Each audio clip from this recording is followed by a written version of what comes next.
Engineer گل اصغر خان صاحب یہ بتائیے گا کہ انتخابات کے بعد ہم دیکھتے ہیں کہ جو ایک مقامی شخص ہوتا ہے نا، تو وہ اس کا کوئی بھی مسئلہ ہو وہ اپنے مسائل کے حل کے لیے مقامی ایم پی اے کی طرف دیکھتا ہے یا ایم این اے کی طرف دیکھتا ہے.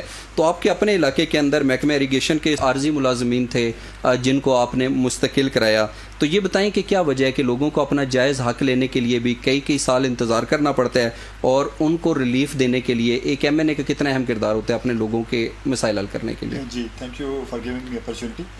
دیکھیں بالکل ایسا ہی ہے. جو M N A M P ہوتا ہے اپنے علاقے کا، وہ ایک بنیادی طور پہ سیفٹی والو ہوتا ہے. میں خود انڈسٹری میں رہا ہوں، آئل ریفائنری میں رہا ہوں، فرٹیلائزر میں رہا ہوں.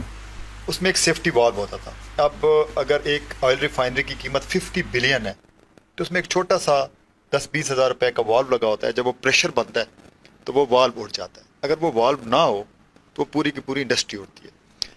بنیادی طور پہ ہوتا یہ ہے کہ جو ملک ہے اس کے اندر ایک پریشر بلٹ اپ ہو رہا ہوتا ہے، مسائل کا پریشر ہے، ایشوز ہیں.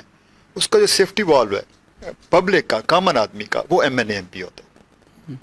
کیونکہ ایک عام آدمی کی اپروچ نہ انسپیکٹر جنرل آف پولیس تک ہے، نہ آر ڈی کے چیئرمین تک ہے، نہ اس کی ایس ایچ او سن رہا ہے، نہ اس کی کوئی ڈی سی ڈی پی او سن. اس نے جا کے نوک کرنا ہے ڈور ایک ایم این اے کا اور ایم پی اے کا. اس وجہ سے responsibility M N A M P کی بڑھ جاتی ہے. صحیح. اور بہت امپورٹنٹ رول ہے. میں کہتا ہوں کہ جو پولیٹیشین کا اس ٹائم جو امیج رسپیکٹ چلے اس کو ملٹیپلائی کرنا چاہیے. اس کی وجہ تب جا کے یہ آپ کی پریشر جو ہے وہ ڈاؤن ہوگا. وہ آ کے اس میں ہمارے پاس جو امپلائیز 57 امپلائیز تھے، یہ 2001 میں مشرف صاحب نے وہاں پہ تھل گریٹر کینال کا جو ہے افتتاح کیا اور امپلائیز کو ہائر کیا گیا. اور ان کو 20 سال میں سے کچھ بیچارے تو ریٹائر ہونے والے تھے اور ان کا بریڈ اینڈ بٹر صرف وہی نوکری ہے. کوئی چوکیدار تھا، کوئی پٹواری تھا، نچلے لیول کے لوگ تھے. تو ہم پنجاب میں ہم نے اپروچ کیا چیف منسٹر صاحبہ کے، ہم شکر گزار ہیں، انہوں نے ہماری بات سنی. سیکٹری صاحب نے ہماری بات سنی اور اللہ کا شکر ہے کہ وہ ان کو ہم نے اب ان کے اپوائنٹمنٹ لیٹر اور کنفرم ہو گئے 57 امپلائیز. اور وہ پھر ہمارے پاس آئے، انہوں نے شکریہ ادا کیا. تو یہ ایک بہت بڑی ان کو جسے کہتے ہیں ان کا ریلیف ہے، کیونکہ آپ جب کنفرم ہوتے ہیں تو ایک آپ کا پریشر جو ہے آپ سے، تو میں آپ کے اگر جمہوری حکومت نہ ہو تو پھر یہ سلسلہ ایسے ہی چلتا رہے، ان کی مشکلات ویسی کی ویسی رہیں. ایسا ہی ہے، یہ جمہوریت کا حسن ہے. وہ ہم تک آئے اور ہم نے ان کا مسئلہ جو ہے پہنچایا، ان کے پراپر فورم تک پہنچایا. اچھا یہ بتائیے، یہ تو آپ استحکام پاکستان پارٹی سے آپ کا تعلق تھا، آپ حکومت کے اتحادی تھے. ایک لمحے کے لیے فرض کریں کہ آپ کا تعلق پاکستان تحریک انصاف کے ساتھ ہوتا، سنی اتحاد کونسل کے ساتھ ہوتا، تو جس طریقے سے مریم نواز صاحبہ نے بطور چیف منسٹر پنجاب آپ کو اربوں روپے کے فنڈز دیے، کیا آپ کو پھر بھی یہ فنڈز مل جاتے؟ میرے خیال میں مشکل تھے ویسے فرینکلی اسپیکنگ. اس کی ریزن یہ ہے کہ یہاں پہ ہمارا جو کلچر ہے وہ گورنمنٹ سائڈ کے اوپر جو ہے وہ فنڈ دیے جاتے ہیں.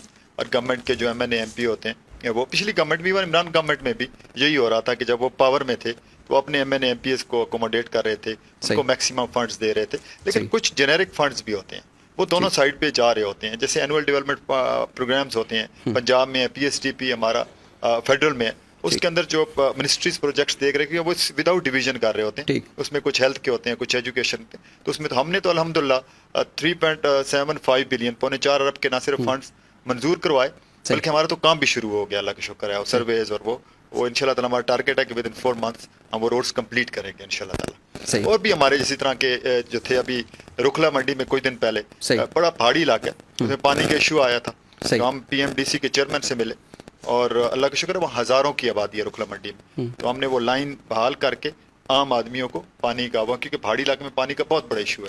اچھا یہ جو تاثر پایا جاتا ہے کہ جو سول بیوروکریسی ہوتی ہے نا، وہ سیاستدانوں کی بات نہیں سنتی، بیوروکریٹ سیاستدانوں کی بات نہیں سنتے، اب یہ تاثر کیا غلط ثابت ہو گیا؟ اس کی میں آپ کو تھوڑی سی بات لمبی ہو جائے گی، لیکن آپ کو ٹیکنیکل بات سمجھاتا ہوں. ڈپینڈ کرتا ہے کون سا پولیٹیشین ہے.